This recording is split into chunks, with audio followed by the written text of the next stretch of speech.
안녕하세요. 지하성인입니다. 원래는 이 룸사롱에서 뭘 하는가에 대해서 찍으려고 했는데 이 뉴스에 대해서는 짚고 넘어가고 싶어서 급히 찍었습니다. 자, 대구 중구의 더불어민주당 홍준현 의원이 이달 말 제명 여부가 결정된다죠? 잘 모르시는 분들을 위해 설명하자면 이 대구 중구 도원동에 자갈마당이라고 불리는 집창촌이 있어요. 이 자갈마당을 폐쇄하기 위해 성매매 피해자 자활지원조례를 제정했는데 그 내용이 성매매 피해에서, 물론 이 단어도 적절한지 모르겠어요. 그냥 성매매 여성이죠.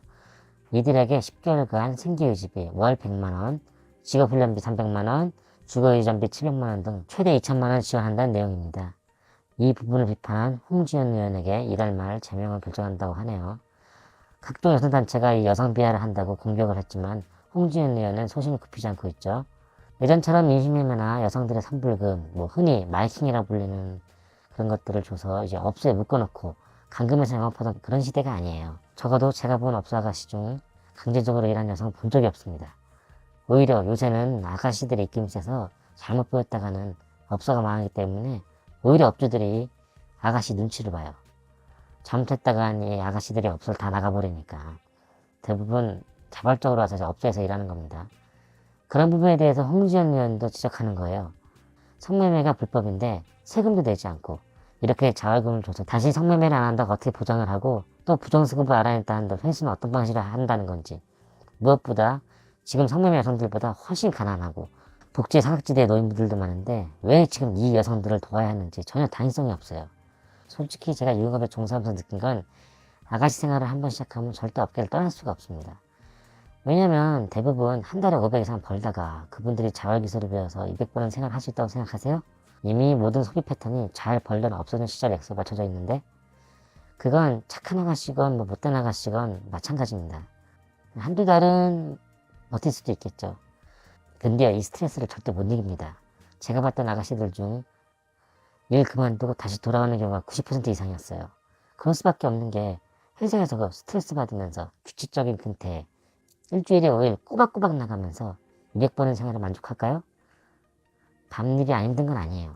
힘들고 고됩니다. 정신적인 스트레스도 많고. 하지만 시간이 자유롭고 고수익이죠.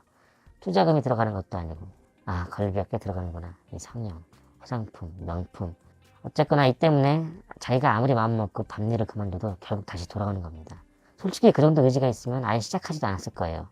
절대 비하가 아닙니다. 홍 의원이 그랬죠?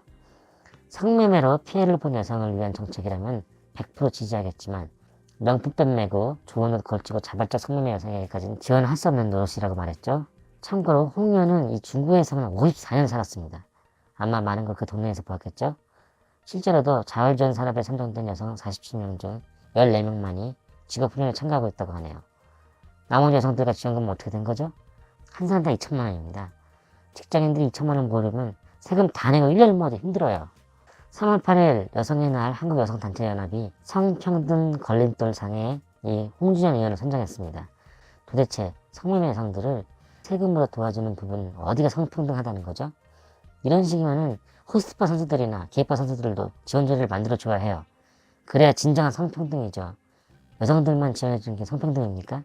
여성 편애지? 게다가 자갈마당 개발을 두고 성매매 사업자, 성매매 여성, 토지개발 사업자 간의 유착의혹도 의심되고 있어요. 그렇지 않고서는 성매매 영업도 안 하는데 건물주나 사업주가 절대 안 떠난 이유를 설명할 수가 없어요. 구청장은 위력에 의해서 판단력이 없는 성매매 피해자로 주장하는데 이 성매매는 불법이기 때문에 사법기관이 나서서 조사하기 전까지는 그 사실을 알 수가 없어요. 성매매 여성들의 양심적 진실을 맡기겠다는 건데 2천만 원이라는 세금을 그렇게 그분들 얘기만 믿고 지원을 해준다는 겁니까? 제가 봤던 밤일하는 아가씨들은 물론 안 그런 분도 있겠지만 대부분 이 상황 맞춤 말에 능숙해요. 그래야 좀 더 편하게 일을 하니까. 그래야 좀 더 돈을 벌 수 있으니까. 실제 인천 미추홀구도 똑같은 지원조례를 만들었지만 결국 지원금도 제대로 지급도 안 됐어요. 대부분 이런 지원조례가 제정된 곳은 재개발과 관련된 지역이 많아요. 서민들은 재개발 때 강제 철거하면서 성매매 여성들에게 2천만 원씩 지원한다? 뭔가 이상하죠? 사실 이렇게 지원해서 성매매를 다시 안 한다고 하면 좋은 일이에요. 하지만 제 경험상 다시 새 직업을 찾는다고 하는데 얼마 못 갑니다. 다시 말해서 그냥 손에 쥔 모래처럼 빠져나갈 돈이에요. 만약에 집창촌에서 남자가 성매매를 하고 있다면 똑같이 지원금을 줬을까요?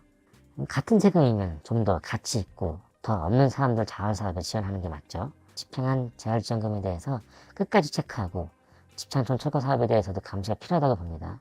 아니 도대체 민주당은 제대로 된 의원들을 자꾸 자르고 20대가 잘못 배웠다는 등 뭐 헛소리하는 의원들을 왜 실드를 쳐주는 거지?